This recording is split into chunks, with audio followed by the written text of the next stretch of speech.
19 juillet 2018, une polémique se développe autour de l'équipe de France de football qui vient de gagner la Coupe du Monde. Est-ce que c'est une équipe africaine? Certains disent que oui. Je vous propose de vérifier. S'il s'agissait d'une équipe africaine, elle n'aurait pas dépassé les huitièmes de finale parce que toutes les équipes africaines, les vraies, n'ont pas dépassé les huitièmes de finale.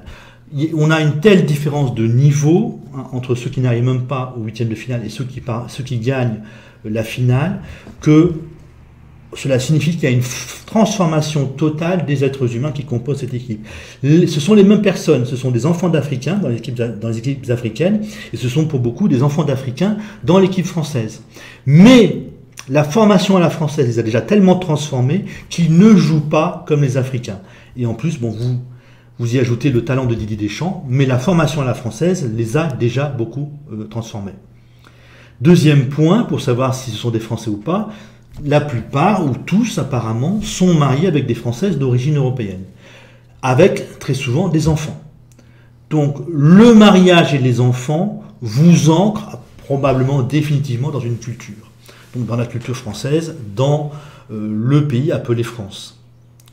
On ne triche pas, je pense, avec le mariage mixte et avec les enfants. J'ai regardé comment se sont comportés, comment ont évolué les enfants d'immigrés africains de l'équipe de France de football de 1998, eh bien il me semble que tous sont soit restés en France, soit ont vécu comme des riches. Ceux qui sont allés à l'étranger, assez souvent, l'ont fait pour l'argent. On peut supposer que les enfants d'immigrés africains de 2018 feront la même chose, c'est-à-dire feront leur vie en France ou courront après l'argent. Pour ceux des 98, si aucun n'est revenu dans le pays de ses parents, c'est qu'ils n'étaient plus déjà de là-bas. Et je pense que ce sera pareil en 2018. Cette équipe de France de football est bien une équipe de Français. Ce sont bien des Français. Puisque même s'ils ont de l'argent, ils ne retourneront pas, normalement, ils ne retourneront pas là-bas, dans le pays d'origine.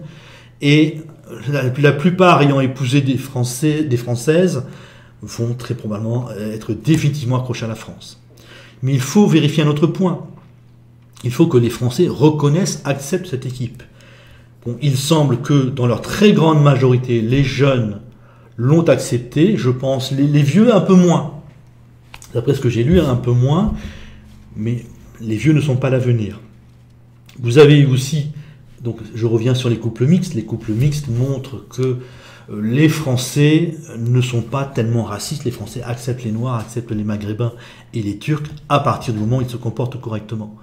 Donc les couples mixtes montrent aussi qu'il y a une acceptation de la part des Français.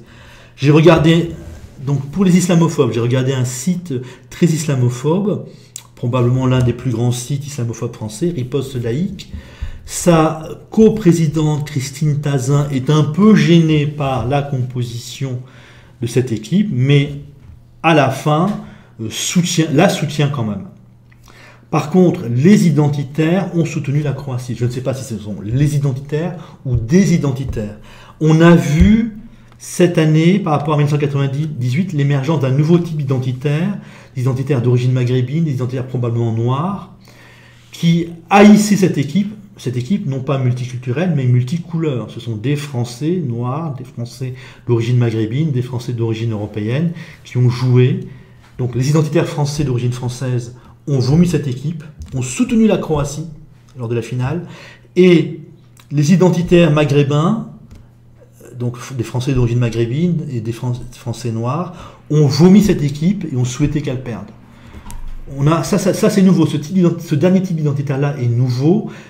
Ils ont tué, on a eu des meurtres lors de la fête qui a suivi la victoire de la Coupe du Monde, on a eu pas mal de violences, des tabassages, quelques assassinats, 1 ou 2 assassinats, au moins. Donc ces identitaires-là sont dangereux, posent problème, mais ils n'existent que parce que la gauche et les centristes les autorisent à se déchaîner, à la fois à haïr la France et les Français, et à se déchaîner sur les Français. Ces identitaires ne posent pas de problème réel, puisqu'ils sont facilement expulsables. Les Maghrébins et les Turcs conservent leur nationalité d'origine, donc on leur enlève la nationalité française, ils restent algériens, maghrébins, marocains, tunisiens ou turcs, et donc sont facilement expulsables. Pour les Africains, je ne sais pas, Mais comme ils viennent d'arriver, on a beaucoup d'Africains identitaires qui sont de la seconde génération, et là aussi, qui sont probablement facilement expulsables.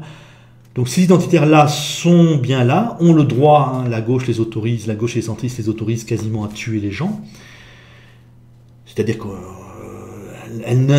la gauche et les centristes n'interviennent que s'ils tuent les gens, quasiment.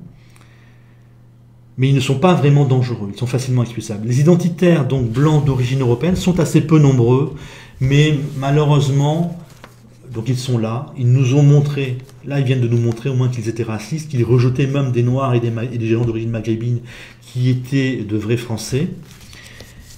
Je ne change rien à ce que je dis dans mes autres vidéos, vous allez voir monter ces identitaires-là avec le nombre de gens noirs ou d'origine maghrébine, même parfaitement français, et il faudra s'y préparer.